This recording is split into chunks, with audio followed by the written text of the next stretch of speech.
You've reminded me. That's the only clout this individual's ever going to get. That's it. And all they're doing is trying to gain Dan's attention. And it's really sad. Hey everybody, just want to pop on to say a few things to you. First of all, I wanted to thank so many of you for standing by. I know that to some it looked like I had a crazy meltdown the other night on the live due to this Lindsay Jones, aka Magpie Moon, aka Spiritual Counselor. I know a lot of you saw that, and I was at the point where I was like, I'm freaking done. Like, I don't need this. When you are in social media, you already have to deal with adversity all the damn time. But in addition to that, you have to deal with smear campaigns. Now, add to it mediumship and spirituality. That is on another level of a lot of people thinking that you're frauding them, a lot of people thinking it's a scam business, and in some ways they're right. Depending on who you go to, there's a lot of fraudulence in this industry. So Dan's entire purpose has always been to normalize mediumship, to show you that everyone has the ability to do this, and we're not greater than anybody else. But also to make sure that you're getting ethical readings and to prove that your loved ones are there around you whenever you want them to be, and to negate all of that fraudulence and to show you that this is a real thing. Then there is the so-called competition. Now, should there be competition? No. But there's always going to be competition, no matter where you go, where you're from, what part of the world you're from.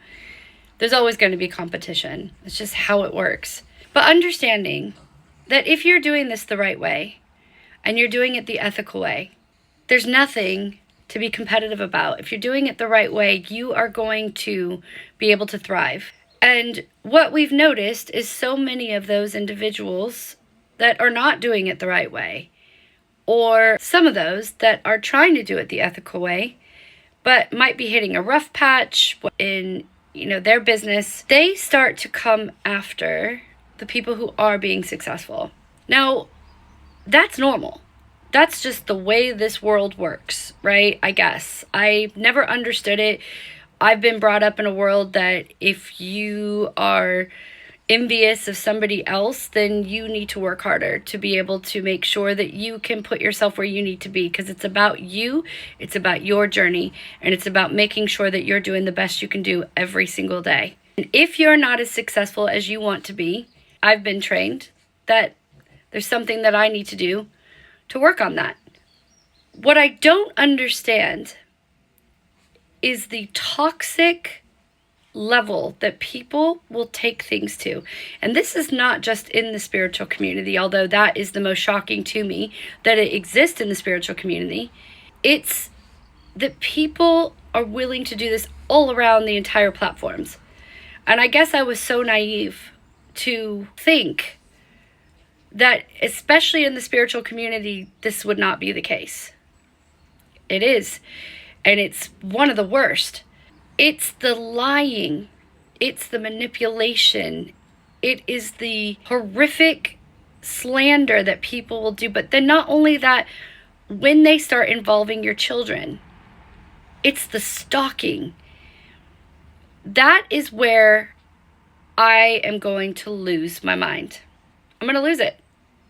I don't know any person on this entire map that is of normal sound mind that would not lose their shit when someone is stalking your family and also trying to hurt your family and making up allegations and involving the police and all this crazy stuff.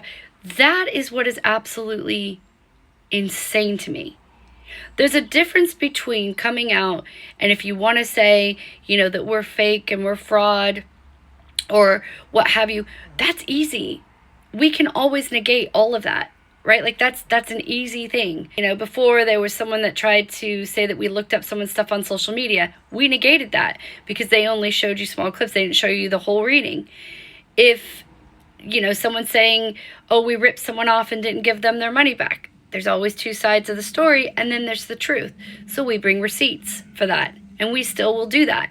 That's easy. It's the absolute horrific, vile, stalking mentality, threats. It's crazy. It's absolutely crazy. And so, yes, there are times where I am going to lose my mind. And I did the other day, especially because I knew that this stalker / manipulator was inserting herself by broadcasting our live into her live. That's insane to me. Do your own thing. But I have had so many of you that have been so amazing reaching out to me. Some are big content creators out here. Thank you so much. I've had some people that are not big content creators on here. Thank you so much. I've had people in the community, family, friends, reaching out and checking on me. Thank you so much. I just had a conversation with someone last night. Thank you so much. You've reminded me. That's the only clout this individual's ever going to get. That's it. And all they're doing is trying to gain Dan's attention. And it's really sad. Because if someone doesn't want you, have some self-respect. Find someone that does. Don't you owe that to yourself. I am trying so hard to be who I normally am. And I've taken so much training on narcissistic abuse, mental health, to help myself. And I realized that there are still some people out there, and I'm mad that I have to admit this, that can still trigger me. I hate that. But as I told you on the live, this is who I am. But I still have the opportunity, because I'm still growing each and every day, to remind myself that they're only as important as the power that I give to them. So I will be working on that. Also, by the way, this is the last time you're going to see me with this hair.